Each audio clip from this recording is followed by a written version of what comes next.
Y'all can identify with one or more of her prayers. I'm gonna tell you right now, it is 100% the truth, especially the tapeworm. You know, Eddie told you a little bit about my boys, and they eat. So yesterday, like many families, you have grilled cheeses, right? So we had a little grilled cheese and turkey for the boys. A loaf and a half of bread later, I'm still cooking grilled cheeses on the stove. And I'm thinking, there are 3. What am I gonna do? I need y'all's prayers. I need some financial stewardship principles acting for the next 10 years because I don't know how I'm gonna afford them. I don't know. I got my parents sitting right here. I don't know how you fed all of us. I mean, we had 4. It's payback. Yeah, well, yeah. That's 100% the truth, man. I'm gonna tell you right now, it is crazy. Well, it's good to see you guys. Y'all braved the weather, the rain. That didn't stop y'all. Y'all are in church. Come on, y'all need to give yourself a hand for that right there. Come on. That's good stuff. All right, so you guys ready to do some church? Because if you guys are ready, then I'm ready to dive on in. Hey, y'all are getting better at this. I don't even have to poke and prod y'all anymore. This is fantastic. Y'all are getting better. You're getting quicker at this. All right, I want you to go with me here, okay? Go with me a little bit here because we are getting ready to go to Walt Disney World. All right? We have braved all of the traffic that Orlando can throw at us, and we have landed ourselves in the parking lot of Walt Disney World. Can I get an amen? Amen. I mean, we even remembered to bring our children, right? We threw the strollers in the back of the car. I mean, they even have their Disney bands on, ready to go, right? Hey, let me see y'all's hands. Y'all got the, she got the bands on? Got the bands? All right, we're ready to roll. And we step into the Magic Kingdom. Here we are. We are on Main Street, USA. This is it. This is everything that I thought of and more, right? I mean, there is nothing out of place. There's not even trash on the ground. I don't know what they do with it all, but it's not on the ground. And how about the plants? I mean, the landscaping is absolutely ridiculous. I mean, take a look at the bush right there. Look at that bush. I mean, it's in the shape of Mickey Mouse himself. I'm gonna tell you right now, when we get back to the Ammons household, I'm doing some trimming of some bushes and we're gonna have Macy and the boys in the front yard. It's gonna be a music attraction right there in our front yard. It's gonna be awesome. It's gonna be great. But we're sitting there and even, it's just absolutely amazing when you go in and you meet Mickey himself, right? And speaking of Mickey, do y'all see my man? Right there, he's on his phone right there on the front. He even has a Mickey Mouse tattoo on his calf. I mean, that's some dedication, right? I mean, I love Disney World and all, but I wouldn't do that right there. That's intense right there. I mean, even the sounds are truly magical. I mean, do you hear it? Do you hear the rides going in the back? Do you hear all the Disney songs kind of playing? Do you hear the kids laughing and playing and riding all of the rides? I mean, I know it's a lot to take in, but man, we're here. Hey, boys, hey, before we get too far into the park, what do you think about getting some food? Yeah. Do you want something salty? You want something sweet? Hey, what do you think? Do we need a whole meal, or are we just getting a snack to hold us over? What do you think, Baylor? What do you think we should get, bud? Dude, I was thinking of the same exact thing. In fact, there's a fudge shop right over here. I think it's either, no, it's, yeah. Hey, Baylor, here's the fudge shop. Come over here. Baylor. Macy, where in the world did Baylor go? I had him. And then looking at all the stuff, listening to the music and smelling the food, I just got distracted. I mean, he was right here. Hey, Baylor, come. Baylor? As parents, we know that feeling. I mean, we get distracted. I mean, the kids, they get distracted, right? And before you know it, they're just not there. I mean, all the sights and the sounds, and they can distract you. The parents get distracted from the kids, and the kids get distracted from the parents. And just like that, they're grown. And guys, we cannot let the distractions around us, even with the best of intentions, cause us to lose sight of them and raising them to be everything that God has called them to be. Now, thankfully, this story is not true. We have actually never taken the Ammons boys to Disney World and then praise Jesus for it, you know what I'm saying? I don't know when that day will be, but guys, this very same thing is happening to families figuratively and spiritually in droves. Now, some of you guys are here and you're just beginning your journey of raising kids. You know, your eyes are filled with the excitement of what's to come. It's kind of almost like there's a brand new ride at Disney World and you got all these people getting ready to board this brand new ride and you don't know exactly what it's going to be, but man, are you excited to ride it. And that's just like you as a brand new parent. Not sure how this whole thing's going to pan out, but man, am I excited. You know, others of you have teenagers and they're doing great. I mean, they're walking with the Lord, they're on the right path, they're doing great. But you're seeking wisdom on how to guide them through the transitions from this youthful innocence of fantasy land to the more turbulent times waiting for them in Tomorrowland. Still, others of you are having children that are in a different season. Maybe a season that is not their best season. Maybe they're even going so far as just to turning completely away from God. Their fairy tale actually looks a little bit more like a tragedy. And all you are as a parent is you're wanting to know, how do I point my kids back home? Others of you are facing challenges of a blended family or a single parent family whose kid may not even want to be in the park at all. Church, over the next 3 weeks, we're going to be taking a journey that will meet each of you in a different place. A different place on your parenting journey. And my prayer, here's my prayer for you, is that as you apply the principles that we're going to explore, that you will experience the fruit of those principles in your home. So with that being said, let's do some praying. Lord Jesus, thank you so much for this time period where we can gather together as a church, whether it's sitting here in these chairs or whether I'm speaking to you at home. Father, I know we live in a distracted world, a world that is not set up to keep the family together. But Father, I know that your word has truth. Father, would you speak into us? Would you give us encouragement? Would you give us hope? And Father, right now, with everybody listening to me, whatever the distractions you brought to this service this morning, Father, would you help them just get it out of their head? Father, clear our minds. And Father, with a clear mind, now we fill it with your presence. We fill it with your truth. We fill it with your hope as we explore this topic of parenting. In Jesus' name, everybody said? Amen. All right, let's get rolling here. Well, just like the example that we were talking about there is a kingdom today, an earthly kingdom, and it's a kingdom that is filled with plenty of distractions. And these distractions are causing a major, major loss in our children. And unfortunately, it's not a fairy tale. And this kingdom is at work distracting parents from children and vice versa, children from their parents. Because this kingdom isn't set up for the family to stay together. It's easy for parents to get caught up in the sights and the sounds and the smells of life. Parents have been distracted. Work can be a distraction. Careers can be a distraction. Sports, even church can be a distraction to what we ought to be doing as parents. In addition to this, kids are distracted. Those same sports are distracting them, the social media, the friends, the entertainment. All of these things have added to the separating of the family.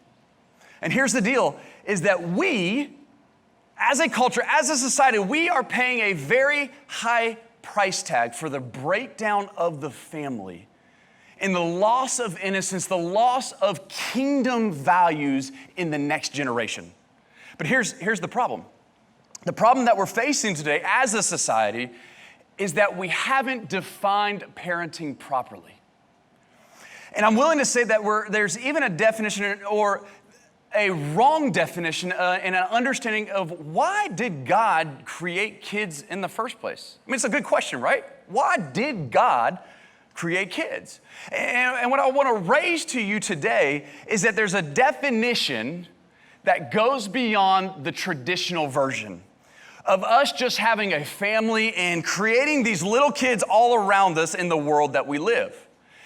The definition is that of being a kingdom parent. A kingdom parent. Well, Dave, what do you mean by that? Well, let me read a verse of when God, for the first time, established a family. Genesis 1:28 says this, God blessed them and said to them, be fruitful and multiply. Be fruitful and increase in number. Fill the earth and subdue it. It goes on the rest of that verse to basically say, rule over the earth. In other words, God created the family to replicate His image. And you see, the image of God is kind of like a mirror. So what I want you to do is in your mind's eye, right in front of where you're sitting, if you're sitting at home, if you got a mirror in front of you, go look at it. What do you see when you look in that mirror? Well, what you see is an exact replication of who you are as an individual. And we're supposed to, as parents, mirror in the physical world what God looks like in the invisible. Okay? Now, obviously, we don't have a picture of exactly what God looks like. Okay? We don't know what He physically looks like. But what we do know because of Scripture is we know His character. We know His values. We know what He stands for, His principles, all that kind of stuff. He created male and female in order to be fruitful and multiply, having children in order to promote His image for generations to come. From the beginning of time, God was establishing His kingdom through parenting, through raising the next generation. So there's the goal. The goal of Christian parenting is to have the image of God replicated. Now, let me say it this way. The goal isn't just so that you and I have little mini looks-alike running all around us. It's so that God has many look-alikes running all around us. Okay?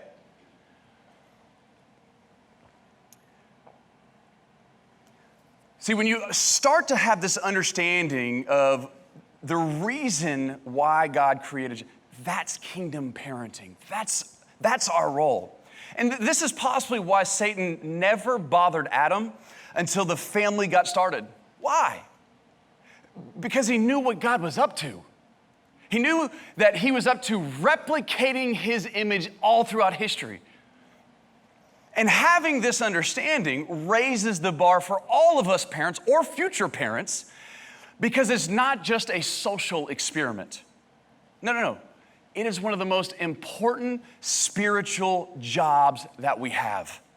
It's our responsibility as parents to raise kids in a way that God's influence, God's culture, God's character, His value, who He is on them. So that way, when they go out into society, when they go out to wherever they go and start their own family, God has been replicated. This is the purpose and the reason God created the family. Now I want to make sure that you catch this. So listen to me, y'all. Catch this. The enemy is after the very same thing. The enemy is trying to compete for his rule in history as well. He don't want God to have it all. And he wants to do it by getting kids to grow up in homes that are the complete opposite. That they do not have this stamp or this image of God, right? And not only does he want to do that, he doesn't want you to grow up in a godly home. He wants to take it one step further, which is he wants to create a generation of rebels against God. How busy can I make parents? How tired can I make you as a parent? How can I distract them so that I can have more influence? Parents, why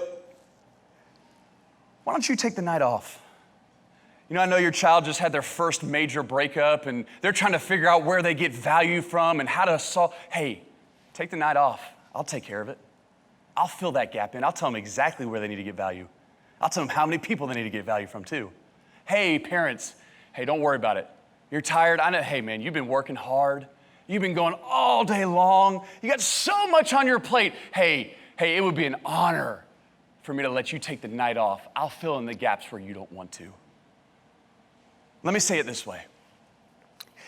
In Africa, when they're trying to get a bunch of animals corralled, it's such a vast amount of land, how are you gonna get them all? So what they do is they create this massive fence with an opening that is miles wide in the back. And typically there's always some kind of force at that end, whether it's by cars or helicopters, but there's a driving force to get the animals to go into the direction that they want to. And by the time that they physically see the fence in the front, it's too late. They're trapped. They're corralled. And we're living in a kingdom now, a false kingdom that is seeking to divert our children by diverting our parents of this responsibility of raising kids under the rule of God. You see, there's a lot of trapping. There's a lot of corralling going on in our culture with our children. And I know you may have heard some of the stats. Some of you may even know them firsthand. Drug problems, depression, violence, anxiety, teenage pregnancy, bullying, suicide. I mean, the list literally goes on and on, all because they have been corralled by a culture that leaves God out. And here's the crazy thing. As young as I am, I can remember a time that when I grew up, that even if you weren't a Christian, there were still Christian values and principles operating in the land that me and you had disagreements on. Though we religiously were different, we were all operating under this. Like, how many of you guys remember getting in trouble at school and you got disciplined in the principal's office, only to find out that that was just a warm-up punishment, right? Yeah, thanks, Mom and Dad, that was awesome. You did a great job, by the way. But we're living in a post-Christian era. There's no doubt about it. So if you and I are going to raise the next generation, not only just to save them, but to be a part of saving the next generation, what they're being raised in, right? We're gonna have to do so intentionally. Another way to say that is like what Paul said in Ephesians chapter 5 when he said, you're gonna have to parent on purpose. You know, there's a couple books that I'm using throughout this message, throughout this series actually, that I'm really drawing a lot of strength from. The first one is from a guy named Larry Taylor, and another one's by Tony Evans. Two great resources that if you like what you're hearing throughout the services, these are some good books to add to your parenting arsenal. But this is what Larry Taylor said in his book called Running with the Horses. He says that none of us are perfect in our parenting, but we should be purposeful in our parenting. Listen, we got 6,570 days from the time that your baby is born until they receive that diploma. Every day should be purpose-driven. Every day should be purpose-driven. It's important.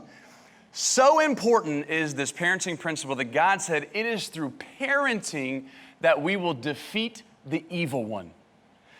And see, the tough thing about this is I think the majority of parents don't understand the spiritual warfare going on and surrounding parenting.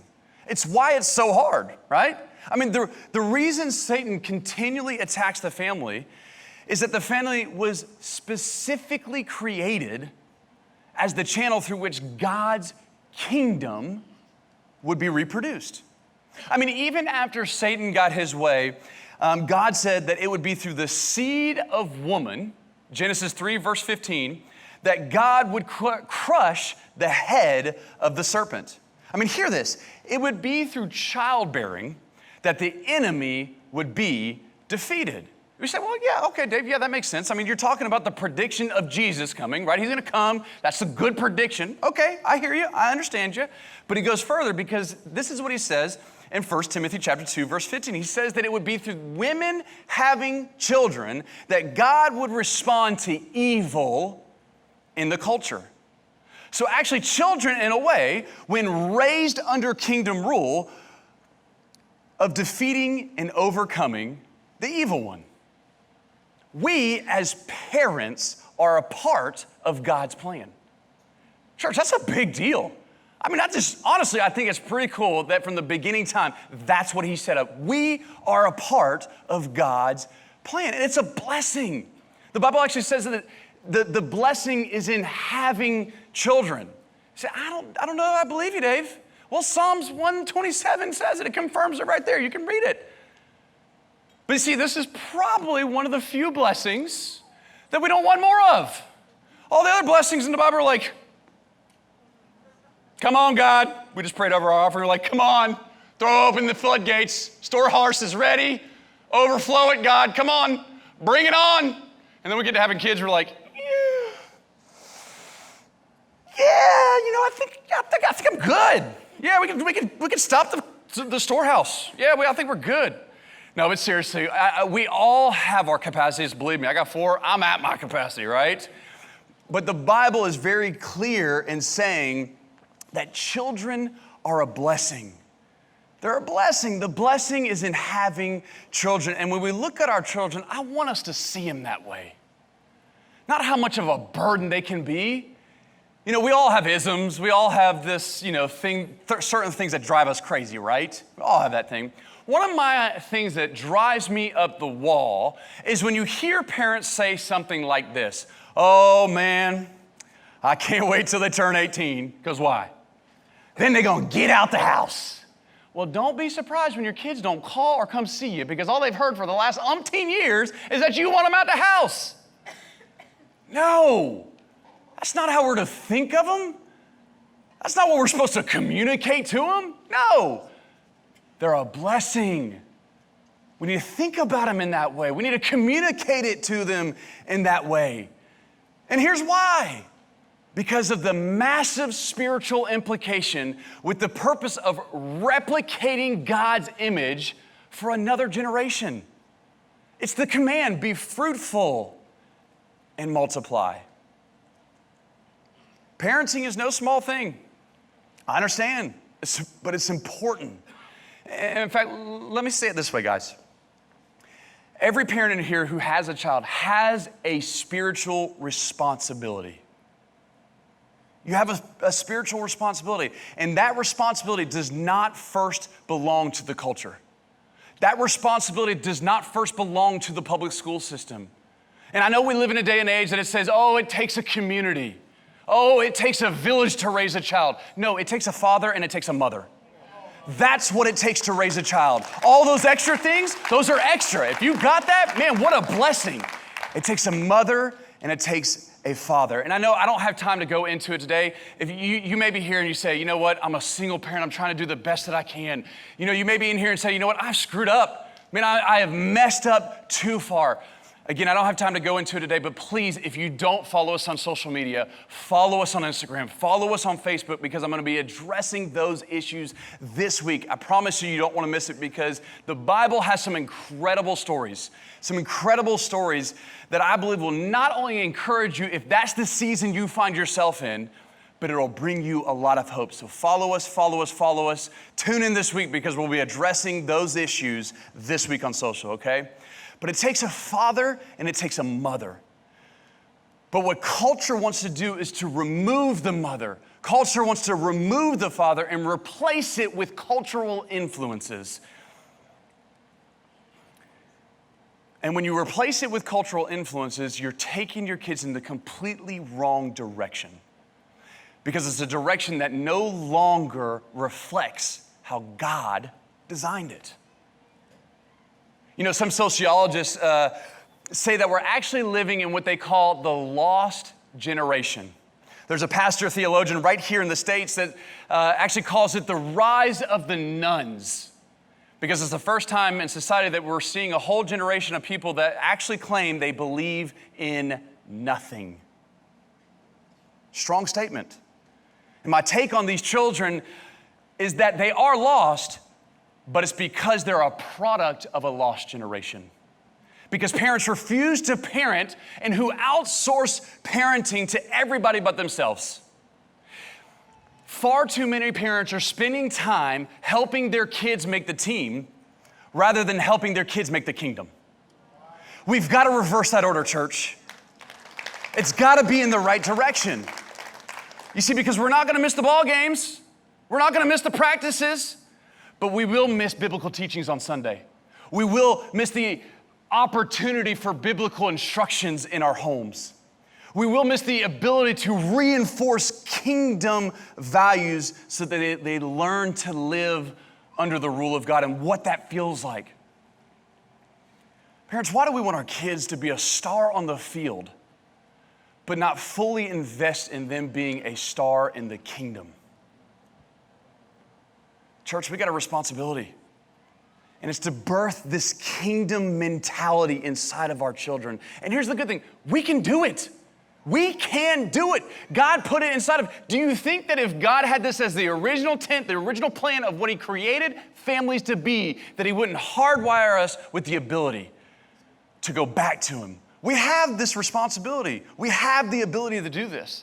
You know, recently I was watching a show. If you have young kids, you have seen the show Wildcrats, yeah? A lot of it. It's an awesome show. I actually love it. It's one of the ones I actually don't mind the kids watching because I actually learned something from it. But I was watching this show Wildcrats with Baylor. He's my oldest. He's 6 years old. And they were describing this animal and how this animal was formed. And they were saying this animal was formed billions and billions of years ago. And I'm sitting there watching how engrossed my child is in this show. And I'm thinking, I wonder if he believes that. And so I couldn't help myself. I had to ask him. I said, Baylor, do you believe that? He goes, no, Dad, I don't. I was like, yes. I was like, well, Baylor, how was that animal formed? Dad, God created the animal. I was like, oh, 2 for 2. Man, this kid is knocking it out of the park. And then he turned the table on me and he goes, did you know God created like 1 million animals? I was like, yes, he did. Because how many animals did he create? I was like, you know what? We are going to call your D-Daddy. That is definitely something Pastor Mike would know. That's a really, really good question. And then he finishes up like every good kid. You know, I love kids and how their mind thinks, because he goes, yeah, you know, Dad, he did create a lot of animals. I mean, he created so many animals that he had to take a nap. I was like, he's getting it. But what is happening there, and what do you see taking place? Well, I'm engaging in a principle of what Moses did in Deuteronomy chapter 6, verse 7. They're going to put it on the screen. I want you to, because the question is, well, how do I do this as a parent? When do I do this as a parent? How often do I do this as a parent? Moses gave instruction to his people, and here's what he says. Impress them on your children. Talk about them when you sit at home and when you walk along the road, when you lie down and when you get up. It's the name of the game. Take advantage of every opportunity that you can. And let me say this, you may say, you know what, I just don't feel qualified. I don't know how to answer what it is. Here's the thing about children. They will give you multiple chances because they're going to do the same thing over and over. If you don't feel confident in the first time they do something, go look it up.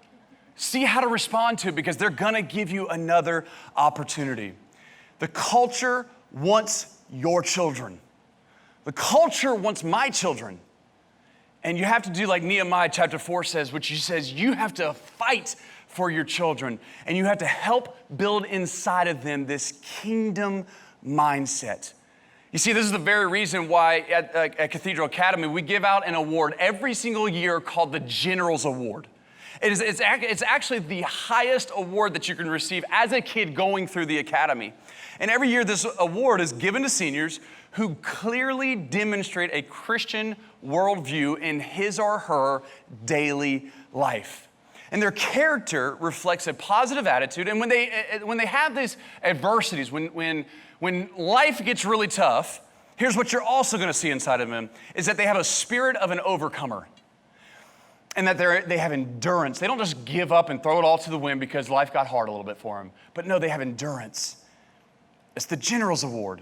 Well, if the Old Testament city of Babylon had this General's Award, there's no doubt that it would go to these 4 young boys that we read about in Daniel, because they would have certainly been chosen for this award. And here's why, is that these teens, they're 14 years old, okay? These teens displayed qualities that demanded respect and set them up for their future success. So what I want to do today is I want to end with a synopsis of how Daniel and his friends had this kingdom mindset and why we so should desperately want it for our children. Take a look.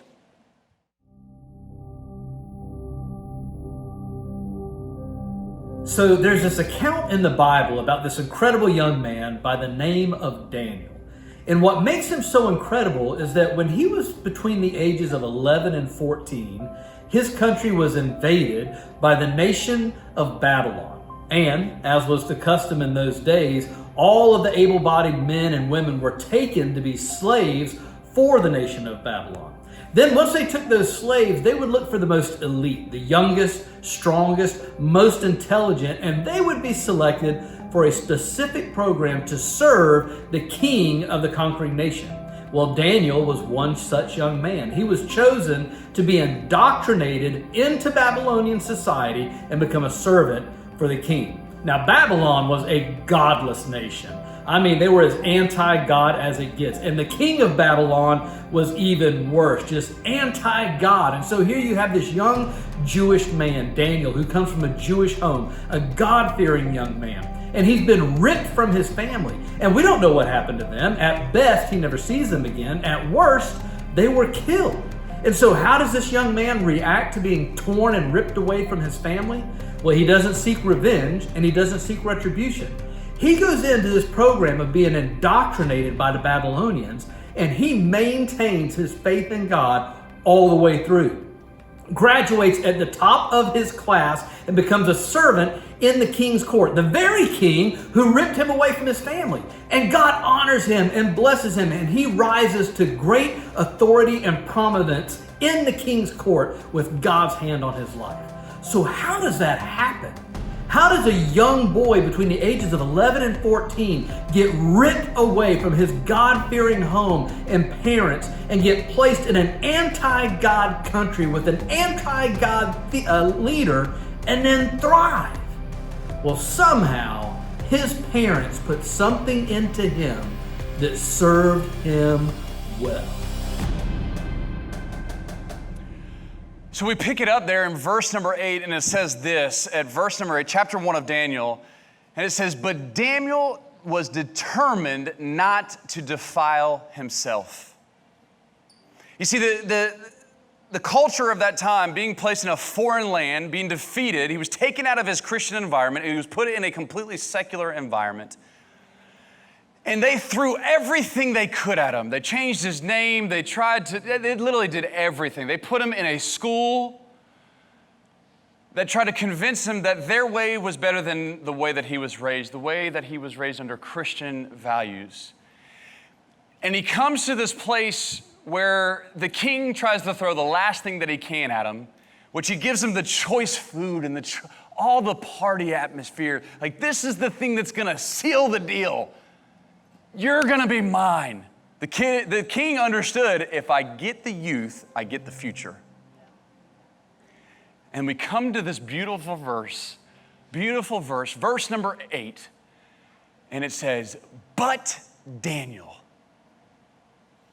What do we see there? Daniel drew a line right there in that moment that he wasn't going to cross. And what we're witnessing is that Daniel lived fully in the culture without surrendering to the values of that culture. And because of how Daniel handled himself, we see that God blessed him and gave him favor with everybody. Verse 9 says, "Now God had given the chief of staff both respect and affection for Daniel." How did Daniel do that? I mean, it's not like his parents were sitting right there and saying, "Hey, respond this way. This is how you need to do it." Daniel's in a foreign land. He doesn't even know what happened to his parents. For all he knows, they could be gone.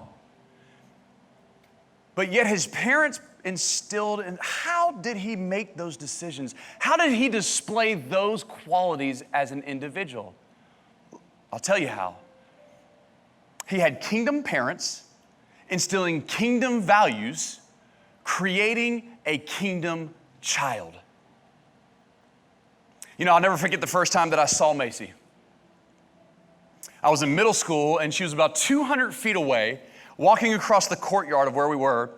And in the sea of all the people that we had there, I knew from 200 feet away that that girl was different. And I couldn't wait to get to know her. And when I got to know her, the more that I got to know her, the more that I was around her, I know this now because as I'm thinking through this message for you guys, and this part of my history, this memory that I have of meeting her for the first time kept coming back up because I never met anybody like Macy. And what I realize now is it was the first time that I was tapping into another person that was a kingdom child. What do I mean by that? Pastor Mike and Miss Dean instilled values inside of Macy as an individual that she didn't conduct herself like the other girls of that school. No, there was a confidence inside of her. She didn't need no boy telling her what her value was. She didn't care what you thought. She walked with a confidence of a girl who knew her value in the only one that matters. So when life got hard or when kids made fun of her or that she didn't engage in the party scene like everybody else was doing, trying to grab that attention and trying to get that value from somewhere, no, she was different. And I knew that I wanted to get to know her. Now, thank God I didn't mess it up, you know? But the role of kingdom parenting is to instill a strong foundation in our children that they will make decisions consistent with their faith, even though they live in a secular society. That's the goal. Kingdom kids don't need perfect parents. Kingdom kids need purposeful parents. Purposeful parents who honestly seek God in how to apply the principles of God, His value, His character, every chance they can get in their home. That's a kingdom parent. So the worship team's getting ready to come out. They're already out. Fantastic. Y'all are awesome. And here's what I want to do, because you might find yourself in this message and going, you know what? There's this gap that I feel. This gap of what I started off thinking was going to happen as a parent, and just like that, they're grown. And maybe you did, maybe you didn't feel like you just did the most amazing job. This is not a condemning service. This is a service that I want you to understand that no matter where you are in the parenting process, I want you to know that my parents sitting right here are not done parenting. They still have a role to play. Very important in my life. Maybe you find yourself here, I see a baby right here. Maybe you're just starting this journey. It's an amazing journey and you're going, man, there's no manual. How do I do this? Like, surely somebody had to approve that I could do this, right?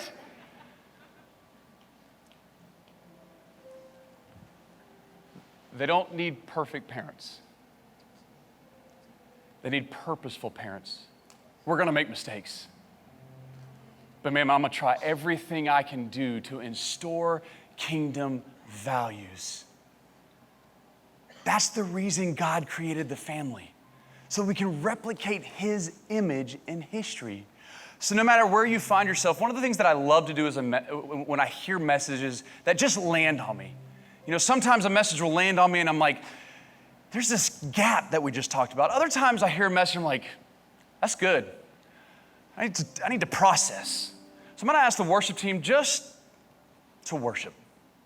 And wherever you find yourself on this journey, have a conversation with God. Maybe you just need to say, you know what?